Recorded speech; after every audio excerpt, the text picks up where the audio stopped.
Welcome, brave souls, to Midnight Terror TV, your sanctuary for all things that go bump in the night. If you've found your way here, it means you share our fascination with the shadows, the whispers in the dark, and the stories that keep you awake long after the clock strikes 12. We're about to journey into the deepest, darkest corners of fear, and we don't want you to miss a single chilling moment. So, before we begin, do us a favor. Find that like button and give it a click to show your support. And more importantly, hit that subscribe button and ring the notification bell. That way, you'll be the first to know when a new nightmare is unleashed. By subscribing, you become part of our growing community of thrill seekers. All right, the lights are dimming, and the show is about to start. Are you ready? Let's begin. Have you ever heard the story of Silas and Sterling's Spectacularium? No, I'm not surprised. The town of Havenwood tries its best to forget. Back in the 1930s, it was the grandest traveling carnival on the circuit.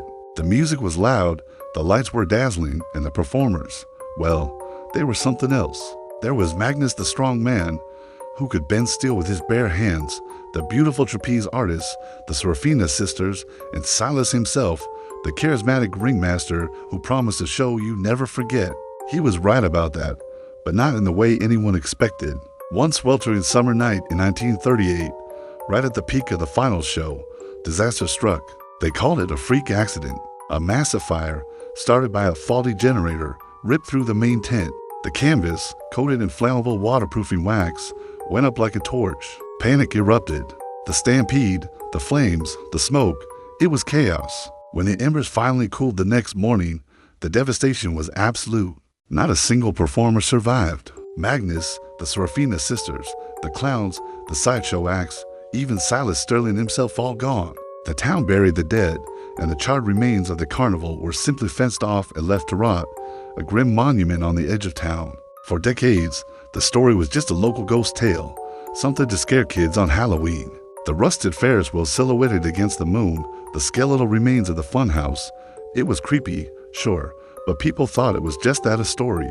Then, about 10 years ago, teenagers started daring each other to sneak in.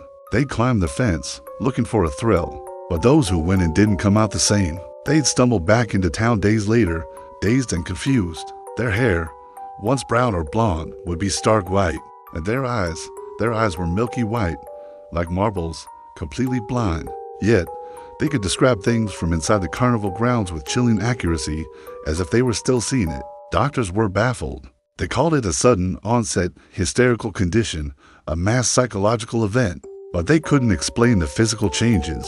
The white hair, the white eyes, it defied medical science. More and more kids fell victim to this strange affliction, their vibrant young lives snuffed out, replaced by a vacant, whispering shell. The town was gripped by a quiet terror. The old stories began to feel less like legends and more like a warning. It was clear that whatever happened on that night in 1938 didn't end with a fire. The souls of the Spectacularium were still there, trapped and twisted by their tragic end, and they were hungry for company. That's when Father Michael arrived. He wasn't your typical small-town priest. He had spent 15 years in Rome, studying at the Vatican Secretive Archives, learning about exorcism, hauntings, and spiritual warfare. The bishop had sent him to Havenwood not just to minister to a grieving community, but to investigate the unexplainable sickness plaguing its youth. Father Michael was a man of quiet faith, but possessed a will of iron.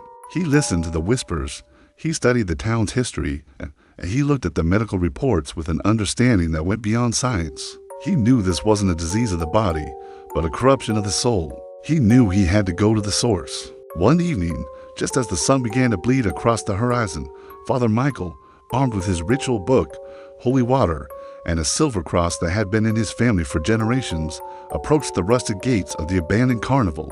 The air grew cold, and the usual evening sounds of crickets and cicadas fell silent. It was as if the world was holding its breath. As he stepped onto the grounds, the silence was shattered. Faint, tinny carnival music began to play from an unseen source. The dead, skeletal lights on the game stalls flickered to life, casting long, dancing shadows. He saw them then, not as ghosts, but as shimmering, distorted figures.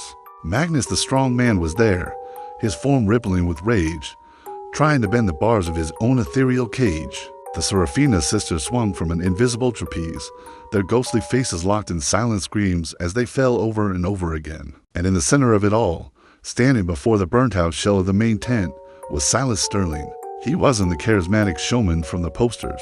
He was a towering figure of shadow and malice, his eyes burning like hot coals. He was the anchor, the heart of the curse, feeding on the misery of his troop and luring in new souls to share their torment. "You do not belong here, holy man," a voice hissed, echoing from everywhere and nowhere at once. It was Silas. The other spirits turned their attention to Father Michael, their phantom forms drifting toward him, their collective sorrow and anger a palpable force that felt like a physical weight. Father Michael stood his ground, raised his cross, and began to chant the ancient rites of consecration. "In the name of the Father, the Son, and the Holy Spirit, I command you to find peace." The spirit shrieked. The ground shook. A whirlwind of dust and debris kicked up around him, filled with the phantom smells of popcorn and burnt canvas. Silas laughed, a sound that curdled the air. "There's no peace for us, and there will be none for you." A rusted support beam from the old roller coaster tore itself from the ground and hurled toward Father Michael. He dove aside just in time, the beam crashing where he had stood. This wasn't just a haunting, it was a battle. The rage of the trapped souls was a weapon wielded by the malevolent will of their ringmaster. For hours, the priest fought.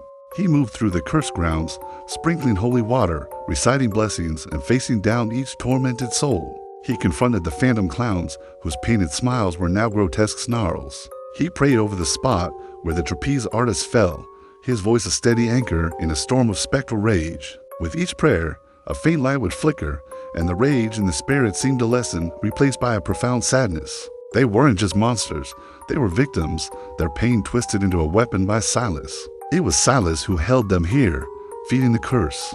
Finally, only the ringmaster remained. He stood before Father Michael, the full force of his hatred focused on the lone priest. "This is my show now," Silas roared, his form swelling into a monstrous shadow that blotted out the moonlight. "And the finale is your death." The priest was exhausted, his body bruised, his voice raw. But his faith was unbroken. He held his cross high, its silver glinting in the spectral light. "Your show is over, Silas. Release these souls and face your judgment." For a moment, Silas fought them, a vortex of dark energy. But the combined force of the blessing and the will of his own tormented troop was too much. With one last, agonizing scream that echoed across Havenwood, the shadow figure of Silas Sterling dissolved, and the ghostly lights of the carnival went out for the last time. A profound silence fell, and a gentle breeze swept through the grounds, feeling clean for the first time in 80 years. The sun began to rise, and its first rays touched the face of the exhausted Father Michael. He had won. In the following weeks, a miracle occurred in Havenwood. The children who had been afflicted began to recover. Color returned to their eyes, and slowly, over months, their hair regained its natural hue. They had no memory of what happened, only of a long, dark dream. The town could finally begin to heal. The carnival grounds were eventually dismantled, and the land was consecrated, becoming a peaceful memorial park.